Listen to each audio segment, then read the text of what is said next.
त्याच्यामधून आपण पहिले कन्सेप्ट बघून घेऊ काय आहे, नंतर मग इक्वेशन फॉर्म करू आणि मग ते सॉल्व्ह करू. सगळ्यात पहिले काय बघा, दोन टाइप ऑफ बॉक्सेस आहे आपल्याकडे. काय, type A box, type B box.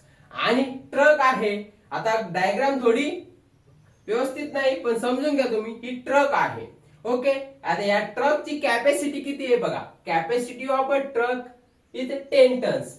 10. Okay. Capacity किती आहे, 10 टन.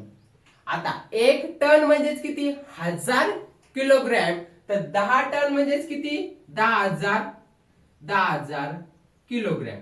बघून घ्या, एक दशक शतक 1000 10,000 10,000 किलोग्रॅम ह्या ट्रकची कॅपॅसिटी आहे. कॅपॅसिटी म्हणजे काय की या ट्रक मध्ये 10,000 किलोग्रॅम वेट आपण टाकू शकतो. जर कधी 10,000च्या वर जर टाकलं ती आउट ऑफ आपल्या कंट्रोल होऊन जाईल आणि कॅपॅसिटी तिची तेवढी राहणार नाही. ओके. आता ते काय म्हणते,